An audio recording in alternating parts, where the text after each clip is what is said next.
എൻ്റെ പേര് ശീതൾ. ഞാൻ കൊല്ലത്തു നിന്ന് വരുന്നു, കൊല്ലം അഴീക്കൽ നിന്ന് വരുന്നു. ഞാൻ 2019 ഫെബ്രുവരി 14 ഇവിടെ വന്ന് ആദ്യമായിട്ട് ഉടമ്പടി എടുക്കുന്നത്.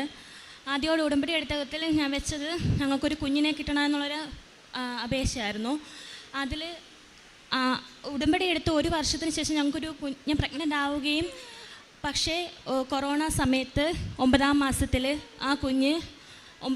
കുഞ്ഞ് മരിക്കുകയും ചെയ്തു. അപ്പം ഹോസ്പിറ്റലിൽ പോകുമ്പം വയറ്റിൽ കുഞ്ഞ് മരിച്ചു കിടക്കുകയാണെന്നാണ് എൻ്റെ അടുത്ത് പറഞ്ഞത് ഡോക്ടർ. അങ്ങനെ എനിക്ക് സീരിയസ് ആയി മെഡിക്കൽ കോളേജിലൊക്കെ ആയിരുന്നു.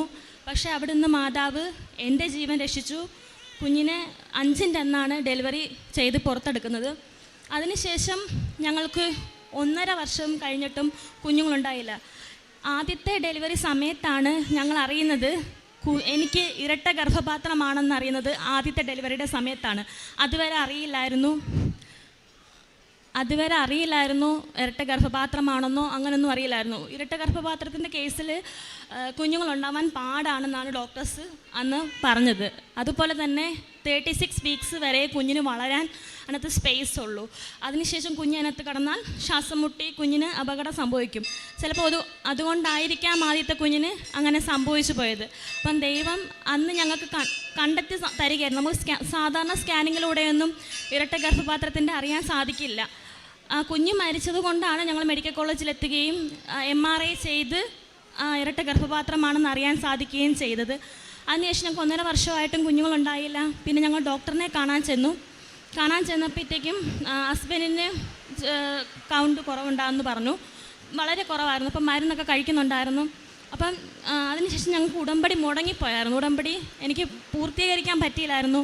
ഉടമ്പടി മുടങ്ങിപ്പോയായിരുന്നു. എങ്കിലും ഞങ്ങൾ വിശ്വാസത്തോടെ പ്രാർത്ഥിച്ചു, കുമ്പസാരിച്ച് കുർബാന എടുത്ത് പ്രാർത്ഥിച്ചു. അതിൻ്റെ ഫലമായി ഞാൻ പ്രഗ്നൻ്റായി. പിന്നെയും 9ാം മാസമല്ല 35 വീക്സിൽ ഡോക്ടറിനെ കാണാൻ ചെന്നപ്പോൾ ഡോക്ടറിൻ്റെ അടുത്ത് ആദ്യം പറഞ്ഞു, ഇനിയും സമയമുണ്ടല്ലോ, ഒരാഴ്ച കഴിഞ്ഞ് നിങ്ങൾ വന്ന് അഡ്മിറ്റ് ആയാൽ മതി എന്ന് പറഞ്ഞു. അപ്പം ഒരാഴ്ച കഴിഞ്ഞ് അഡ്മിറ്റ് ആയാൽ മതി. അപ്പോൾ എനിക്ക് ഭയങ്കര സങ്കടമായി. കാരണം ആദ്യത്തെ കുഞ്ഞ് മരിച്ചത് 36 വീക്കിലാണല്ലോ. ഇപ്പം ഞാൻ ഡോക്ടറിനെ കാണുന്ന സമയത്ത് 35 വീക്സും 4 ഡേയ്സും ആയിരുന്നു. അപ്പോൾ എനിക്ക് ഭയങ്കര ആദ്യത്തെ കുഞ്ഞിന് അങ്ങനെ സംഭവിച്ചതുകൊണ്ടും എനിക്ക് ഭയങ്കര ടെൻഷനായിരുന്നു, ഈ കുഞ്ഞിന് എന്തെങ്കിലും സംഭവിക്കുമോ എന്നൊക്കെയുള്ള രീതിയിൽ. അങ്ങനെ ഞാനിങ്ങനെ മനസ്സിൽ ദൈവമേ അഡ്മിറ്റ് ആവാൻ പറഞ്ഞിരുന്നെങ്കിൽ എന്നുള്ള രീതിയിൽ പ്രാർത്ഥിച്ചു. അപ്പം ഡോക്ടർ ഇങ്ങോട്ടെടുത്ത് ചോദിച്ചു, നിങ്ങൾ ആദ്യത്തെ കുഞ്ഞ് എന്നാ മരിച്ചത്, എപ്പോഴാണ് മരിച്ചതെന്ന് ചോദിച്ചു. ഞാൻ പറഞ്ഞു 36 വീക്സിലാണ് സംഭവിച്ചത് ഡോക്ടറെ എന്ന് പറഞ്ഞു. അപ്പോൾ ഡോക്ടർ പറഞ്ഞു, എങ്കിൽ ശരി, ഇന്ന് നീ വീട്ടിൽ പോകണ്ട, ഇവിടെ അഡ്മിറ്റ് ആയിക്കോ, നമുക്കൊരു ഇഞ്ചക്ഷൻ എടുക്കാം. 24 മണിക്കൂർ വെച്ച് ഇടവിട്ടെടുക്കുന്ന ഒരു ഇഞ്ചക്ഷനാണ് അത്. കുഞ്ഞിനെ നമ്മൾ നേരത്തെ ഡെലിവറി ചെയ്തെടുക്കുമ്പോഴത്തേക്ക് കുഞ്ഞിന് മെച്യൂരിറ്റി ഉണ്ടാകാൻ വേണ്ടിയിട്ട് എടുക്കുന്ന ഇഞ്ചക്ഷൻ. അപ്പോൾ നിങ്ങൾ 24 മണിക്കൂർ കിടക്കണം. കാരണം ഇത് എടുക്കുമ്പോഴത്തേക്കും ഷുഗറിൻ്റെ ലെവൽ കൂടിയും കുറയൊക്കെ ചെയ്യാം. അപ്പം നമ്മൾ വീട്ടിൽ പോയി കഴിഞ്ഞാൽ നടക്കത്തില്ല. അതുകൊണ്ട് കിടക്കണമെന്ന് പറഞ്ഞു. അങ്ങനെ ഞങ്ങൾ അന്ന് അവിടെ അഡ്മിറ്റായി. അന്നൊരു 2 മണി സമയമായപ്പോൾ ഒരു ഇഞ്ചക്ഷൻ എടുത്തു. കുഴപ്പമൊന്നുമില്ല, കുഞ്ഞിന് അനക്കമൊക്കെ ഉണ്ട്. പിറ്റേ ദിവസം രാവിലെ ഇതണക്ക് ഫുഡൊക്കെ കഴിച്ച് കഴിഞ്ഞാൽ അവർ പറഞ്ഞു അനക്കം നോക്കാൻ കൊണ്ട് ചെല്ലണം. അപ്പോൾ എനിക്ക് ഒരു കുഴപ്പമില്ല, ഹാപ്പി ആയിട്ടൊക്കെ ഇരിക്കുകയാണ്, സന്തോഷത്തോടൊക്കെ ഇരിക്കുകയാണ്. അപ്പം അനക്കം നോക്കാനായിട്ട് കൊണ്ടു ചെന്നു. എന്നെ അവിടെ കടത്തി. ഇപ്പം ഞാൻ നേഴ്സുമാരായിട്ടൊക്കെ ഭയങ്കര സന്തോഷത്തോടെ കാര്യമൊക്കെ പറഞ്ഞുകൊണ്ടിരിക്കുകയാണ്. കുഞ്ഞിൻ്റെ അനക്കം നോക്കുന്ന സമയത്ത് കുഞ്ഞിൻ്റെ ഹാർട്ട് റേറ്റ് 120 തൊട്ട് 160 വരെയാണ് കുഞ്ഞിൻ്റെ ഹാർട്ട് റേറ്റ് വരേണ്ടത് മാക്സിമം. പക്ഷേ എൻ്റെ കുഞ്ഞിൻ്റെ ഹാർട്ട് റേറ്റ് പെട്ടെന്ന് 100 താഴെ പോയി. അപ്പോൾ പെട്ടെന്ന് തന്നെ ഇവർ പെട്ടെന്ന് ഓക്സിജനൊക്കെ വെക്കുന്നു. അപ്പോൾ എനിക്ക് ഭയങ്കര ടെൻഷനായി. എന്താ സംഭവം എന്ന് അറിയുന്നത്. ഞാൻ നല്ല ഹാപ്പി ആയിട്ട്, കുഞ്ഞിന് അനക്കമൊക്കെ ഉണ്ട്, അപ്പം നല്ല ഹാപ്പി ആയിട്ടൊക്കെ ഇരിക്കുമായിരുന്നു. പെട്ടെന്ന് അവരെന്നെ കമ്മലും മാലയെല്ലാം ഊരി ഓപ്പറേഷൻ. അവരെടുത്ത് പറഞ്ഞു, പേടിക്കണ്ട, നമുക്ക് കുഞ്ഞിൻ്റെ ജീവനല്ലേ വലുത്, കുഞ്ഞിൻ്റെ ഹാർട്ട് റേറ്റ് ഇങ്ങനെ കുറഞ്ഞുകൊണ്ടിരിക്കുകയാണ്, അതുകൊണ്ട് നമുക്ക് സിസേറിയൻ ചെയ്യണം എന്ന് പറഞ്ഞു. അപ്പോൾ എനിക്ക് പെട്ടെന്ന് സിസേറിയൻ എന്ന് കേട്ടപ്പോൾ പേടിയായിരുന്നു. എങ്കിലും എൻ്റെ എങ്ങനെയെങ്കിലും എൻ്റെ കുഞ്ഞിനെ കാണാൻ പറ്റുമല്ലോ, ആ ഒരു ഇതിൽ സമ്മതിച്ചു. അങ്ങനെ ഞാൻ ഓപ്പറേഷൻ തിയേറ്ററിൽ കൊണ്ടുപോയി. സിസേറിയൻ ചെയ്യുമ്പോൾ ഡോക്ടർ പറഞ്ഞു കൊടുക്കുന്നുണ്ട്, കൂടെ ഇരിക്കുന്ന ഡോക്ടറിന്, ഇത് 2 ഉറയാണ്, എൻ്റെ ഗർഭപാത്രത്തെ കാണിച്ചു കൊടുക്കും, നമുക്ക് കേൾക്കാൻ പറ്റുമല്ലോ. അങ്ങനെ അവർക്ക് പറഞ്ഞു കൊടുക്കുന്നുണ്ട്. അപ്പോൾ കുഞ്ഞിനെ എടുത്തിട്ട് നോക്കുമ്പോൾ കുഞ്ഞിൻ്റെ കഴുത്തിൽ ഇത് ചുറ്റിക്കിടക്കുമായിരുന്നു. വള്ളി ചുറ്റിക്കിടന്നിട്ടാണ് കുഞ്ഞിന് ഈ ഹാർട്ട് റേറ്റ് കുറഞ്ഞു വന്നത്. അങ്ങനെ നടന്നുകൊണ്ടിരിക്കുന്ന സമയത്ത് പെട്ടെന്ന് ഡോക്ടർ ചോദിക്കുന്നു, കുഞ്ഞിന് ജീവനുണ്ടോ, കുഞ്ഞിന് കരയുന്നുണ്ടോ എന്ന് നോക്കാൻ പറഞ്ഞു. അപ്പോൾ ഇതെൻ്റെ കേൾക്കുന്ന എൻ്റെ അവസ്ഥ, ദൈവമേ ഈ കുഞ്ഞിനും ജീവനില്ലാത്ത രീതിയിലാണോ. പെട്ടെന്ന് കുഞ്ഞിനെ 2 അടി അടിച്ചു. അടി അടിച്ച ഉടനെ കുഞ്ഞ് കരഞ്ഞു. കരഞ്ഞപ്പോൾ എന്നിട്ട് ഇവള് ശ്വാസം ഭയങ്കരമായിട്ട് ഇങ്ങനെ ബ്രീത്ത് ഇങ്ങനെ പ്രശ്നം ഉണ്ടായിരുന്നു. അങ്ങനെ കുഞ്ഞിനെ എന്നെ ജസ്റ്റ് ഒന്ന് കാണിച്ചു. ഞാൻ നല്ല വ്യക്തമായിട്ട് കുഞ്ഞാണാണോ പെണ്ണാണോ ഒന്നും അറിഞ്ഞില്ല. കാണിച്ചു കുഞ്ഞിനെ അവരങ്ങ് കൊണ്ടുപോയി. അപ്പം എനിക്കങ്ങ് ടെൻഷനായി. പിന്നെ ഇവരൊന്നും പറയുന്നില്ല, കുഞ്ഞിനെക്കുറിച്ച് ഞാൻ അറിയുന്നില്ല. കുഞ്ഞിന് ഞാൻ കൊല്ലത്ത് ഓച്ചിറ ആശുപത്രിയിലും കുഞ്ഞിന് വേറെ SBM എന്ന് പറഞ്ഞ കരുനാപ്പള്ളി ആശുപത്രിയിലാണ് കൊണ്ടുപോയത്. അവിടെ കുഞ്ഞിന് 4 ദിവസം ICUവിൽ വെച്ചിരുന്നു. അപ്പോഴും എനിക്ക് അറിയത്തില്ല കുഞ്ഞിന് ജീവനുണ്ടോ എന്നൊന്നും അറിയില്ല. എല്ലാവരും പറയുന്നുണ്ട് കുഞ്ഞിന് ജീവനുണ്ട്, പക്ഷേ ഞാൻ കണ്ടില്ല. അതിന് കാണുന്നവരെ എനിക്ക് സമാധാനമില്ലായിരുന്നു സത്യം പറഞ്ഞാൽ. അപ്പം ഞാൻ പ്രാർത്ഥിച്ച് ഇങ്ങനെ കിടക്കുമായിരുന്നു. 4ൻ്റെ അന്ന് പിന്നെ കുഞ്ഞിനെ കാണാൻ പറ്റി. ഇപ്പോഴും ഞാൻ വിശ്വസിക്കുന്നത് അന്ന് അവിടെ അഡ്മിറ്റ് ആകാൻ അത് കാരണക്കാരി മാതാവ് തന്നെ. കാരണം ഒരിക്കലും അഡ്മിറ്റ് ആവാൻ പോയതല്ല ഞങ്ങൾ. അതിൻ്റെ പിറ്റേ ദിവസം അങ്ങനെ സംഭവിക്കുന്ന ഒരിക്കലും വിചാരിച്ചില്ല.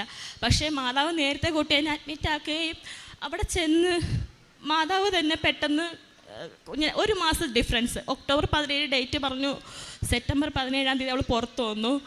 അങ്ങനെ മാതാവ് ഞങ്ങൾക്കൊരു മോളെ തന്ന് അനുഗ്രഹിച്ചു. എനിക്ക് ആദ്യത്തത് മോളായിരുന്നു. അപ്പോൾ ഞങ്ങൾക്ക് സങ്കടമായിരുന്നു. ഞാൻ കണ്ടു. അപ്പോൾ ഞങ്ങൾ പ്രാർത്ഥിച്ചു, ദൈവമേ ഒരു മോളെ തന്ന. അതേ കണക്കൊരു മോളെ തരണമെന്നായിരുന്നു പ്രാർത്ഥിച്ചത്. അതേ കണക്ക് മാതാവ് ഞങ്ങൾക്കൊരു മോളെ തന്ന് അനുഗ്രഹിച്ചു. അതിന് മാതാവിന് ഒരുപാട് കോടാനുകോടി നന്ദി അർപ്പിക്കുന്നു. അതിനുശേഷം ഞാൻ മറന്നുപോയി ഇതിനകത്ത് എഴുതാൻ. അതിനുശേഷം ഞാൻ 1 മാസം ഡ്രസ്സിലാണല്ലോ നമുക്ക്. 1 മാസത്തിന് ശേഷം എനിക്ക് നന്നായി കഠിനമായിട്ടൊരു വയറ്റുവേദന വന്നായിരുന്നു. വയറ്റുവേദന വന്ന സമയത്ത് എന്നെ കൊണ്ട് ആശുപത്രി പോകുമ്പോൾ എല്ലാം പറയുന്നത് എനിക്ക് മൂത്രത്തിപ്പഴുപ്പാണ്, ഇൻഫെക്ഷനാണ് എന്നൊക്കെ പറഞ്ഞത്. എപ്പോഴും പോവും, തിരിച്ച് പറഞ്ഞിടും. മരുന്ന് കഴിക്കും, പിന്നെ കുറയും, പിന്നെയും പോവും. അങ്ങനെ സഹിക്കാൻ പിന്നെ എൻ്റെ ഹസ്ബൻഡിൻ്റെ വീട്ടിൽ കൊണ്ടുവന്നപ്പോഴത്തേക്കും എനിക്ക് സഹിക്കാൻ പറ്റാത്ത വേദന തോന്നി. എന്നെ കൊണ്ടുപോയി പിന്നെ ഞാൻ അങ്ങോട്ട് പറഞ്ഞു, എനിക്ക് സ്കാൻ ചെയ്ത് നോക്കുമോ ഡോക്ടറെ, എനിക്ക് അത്രയ്ക്ക് വയ്യാന്ന് പറഞ്ഞു. അങ്ങനെ സ്കാൻ ചെയ്തപ്പോഴാണ് കുറേ അസുഖങ്ങളുടെ പേരൊക്കെ പറഞ്ഞു. ആദ്യം ഇപ്പോൾ ഗാൽബാൾഡ് സ്റ്റോണോ അങ്ങനെ എന്തൊക്കെ പറഞ്ഞു. പിന്നെ അപ്പൻഡീസിൻ്റെ അസുഖം ഉണ്ടെന്ന് പറഞ്ഞു. അങ്ങനെയൊക്കെ പറഞ്ഞു. പിന്നെ അപ്പൻഡീസ് ഇതെടുത്തു, MRI അല്ല CT സ്കാൻ എടുത്തു. CT സ്കാൻ എടുത്തപ്പോൾ പറഞ്ഞു അപ്പൻഡീസ് ഓപ്പറേഷൻ ചെയ്യണം എന്ന് പറഞ്ഞു. അപ്പോൾ അന്നത്തെ ദിവസം അഡ്മിറ്റാക്കി എന്നെ ഓപ്പറേഷൻ ചെയ്യാൻ വേണ്ടി അവിടെ കടത്തിയേക്കുക. അപ്പോൾ എനിക്ക് തലേന്ന് തൊട്ട് വെള്ളം തരുന്നില്ല, ആഹാരം തരുന്നില്ല, ഒന്നും തരുന്നില്ല. 3 ദിവസം എനിക്ക് ആഹാരവും വെള്ളവും തന്നില്ല. ആ ഉള്ളി ട്രിപ്പ് മാത്രമായിരുന്നു അവർ തന്നുകൊണ്ടിരുന്നത്. ആ സമയത്ത് എനിക്ക് ദാഹിച്ചിട്ട് വയ്യ. അപ്പം ഞാൻ ചോദിച്ചു, എനിക്ക് സിസ്റ്റർ എനിക്ക് ഇച്ചിരി വെള്ളം തരുമോ? അപ്പോൾ പറഞ്ഞു, ഇല്ല, ഡോക്ടറിൻ്റെ അനുവാദം ഇല്ലാതെ വെള്ളം തരാൻ പറ്റത്തില്ല. എന്നിട്ട് എൻ്റെ വിഷമം കണ്ടിട്ട് ആരും കാണാതെ ഒരു സിസ്റ്റർ എനിക്ക് കൊണ്ടുവന്ന് ഒരു തുള്ളി വെള്ളം, ഒരു ഗ്ലാസ്സിൽ അര ഗ്ലാസ് പോലും ഇല്ല, എന്നിട്ട് തന്നു. പക്ഷേ ആ ഒരു തുള്ളി വെള്ളം കിട്ടിയപ്പോൾ എനിക്ക് ഭയങ്കര സന്തോഷമായി, സമാധാനമായി. എന്നിട്ട് ഞങ്ങൾ കാത്തിരിക്കുക മെയിൻ സർജൻ വന്ന ഓപ്പറേഷന് വേണ്ടിയിട്ട്. അങ്ങനെ ഓപ്പറേഷന് വേണ്ടിയിട്ട് കയറ്റുന്നതിന് മുമ്പ് എല്ലാം ഡ്രസ്സൊക്കെ ഇടിയിപ്പിച്ച് കമ്മലും മാലയും എല്ലാം ഊരി. അപ്പം ഞാനിങ്ങനെ മനസ്സിൽ പ്രാർത്ഥിക്കും, ദൈവമേ ഓരോ ഓപ്പറേഷൻ കഴിഞ്ഞതേ ഉള്ളൂ, അതിനിടയ്ക്ക് അടുത്തൊരു ഓപ്പറേഷനും കൂടി എനിക്ക് താങ്ങാൻ പറ്റുന്നതല്ല. മാതാവേ, എന്തെങ്കിലും ഇനി ഓപ്പറേഷനാണ് നിനക്ക് ഇതെങ്കിൽ അങ്ങനെ ആയിക്കൊള്ളട്ടെ, അല്ലെങ്കിൽ മാറ്റാൻ പറ്റുമെങ്കിൽ ഇതൊന്ന് മാറ്റി തരണേന്ന് പ്രാർത്ഥിച്ചു. ഞാൻ രാത്രി 10 മണി വരെ ഡോക്ടറിനെ കാത്തിരുന്നു. 11 മണി വരെ കാത്തിരുന്നു. അല്ലാത്ത സർജൻ വന്നിട്ട്, ജൂനിയർ സർജൻ വന്നിട്ട് വേണമെന്ന് പറഞ്ഞ ഓപ്പറേഷൻ. മെയിൻ സർജൻ വന്ന് എന്നെ കണ്ടിട്ട് പറഞ്ഞു, എന്നെ ഒരുക്കി കടത്തിയിട്ട് പോലെ അദ്ദേഹം എന്ന് പറഞ്ഞു, ഈ കൊച്ചിന് നമുക്ക് ആദ്യം മരുന്ന് കൊടുത്ത് നോക്കാം. ഇപ്പോൾ ഒരു സർജറി കഴിഞ്ഞതല്ലേ ഉള്ളൂ, അപ്പോൾ അടുത്ത സർജറി പെട്ടെന്ന് ചെയ്താൽ ഈ കൊച്ചിന് ചിലപ്പോൾ എന്തെങ്കിലും വയ്യായിക കൂടിയാലോ, അതുകൊണ്ട് കൊച്ചിന് മരുന്ന് കൊടുത്ത് കുറയുവാണെങ്കിൽ പിന്നീട് വന്ന് സർജറി ചെയ്താൽ മതി എന്ന് പറഞ്ഞു. അങ്ങനെ സത്യം പറഞ്ഞാൽ മാതാവ് അവിടെ ഇടപെട്ടെന്ന് തന്നെയാണ് ഞാൻ വിശ്വസിക്കുന്നത്. ഡോക്ടർ എന്നെ ഒരുക്കി കടത്തിയ ഡ്രസ്സെല്ലാം മാറാൻ പറഞ്ഞു. സർജറി മാറ്റി വെച്ച് എനിക്ക് മരുന്ന് തന്നു. ഒരു 7 ദിവസം കിടക്കേണ്ടി വന്ന കാണും. മരുന്ന് കഴിച്ചു, സൗഖ്യമായി, വീട്ടിൽ വന്നു. അതിനുശേഷം ഇതുവരെ വലിയ വേദനയൊന്നും എനിക്ക് വന്നിട്ടില്ല. പിന്നെ ആശുപത്രി പോകേണ്ട ഒരവസരം ഉണ്ടായിട്ടില്ല. അതിൻ്റെ പേരിൽ അതും മാതാവിൻ്റെ ഒരു അനുഗ്രഹമായിട്ട് ഞാൻ കാണുന്നു. അതിനുശേഷം എനിക്ക് പറയാനുള്ളത്, ഞാൻ ആദ്യ ഉടമ്പടി എടുത്ത സമയത്ത് എൻ്റെ ഹസ്ബൻഡിന് കാലിൽ ഒരു ചൊറിഞ്ഞ് പൊട്ടുന്ന രോഗം ഉണ്ടായിരുന്നു. അപ്പോൾ ആദ്യം നമ്മൾ കാര്യമായിട്ടൊന്നും എടുക്കുന്നത്, പക്ഷേ എത്ര മരുന്നും ചെറിയതായിട്ട് വരുവാണെങ്കിൽ ഭയങ്കര ചൊറിച്ചിലും കാര്യങ്ങളൊക്കെ. പക്ഷേ അദ്ദേഹത്തിന് അത് ഭയങ്കര ബുദ്ധിമുട്ടായിരുന്നു. പക്ഷേ ആരും അത് കാര്യമായിട്ടില്ല. അപ്പോൾ ചെറിയ ഓയിൽമെൻറ്റൊക്കെ തേച്ച് ഇടുന്നാലും അത് കുറേ വർഷം 3 വർഷത്തോളം ഗൾഫിലായിരുന്ന സമയത്തുണ്ടായിരുന്നൊരു രോഗമായിരുന്നു അത്. അപ്പം ഞാൻ പറഞ്ഞു, അച്ഛാ ഈ ഉടമ്പടി തൈലം പൂശി നമുക്ക് പ്രാർത്ഥിക്കാം.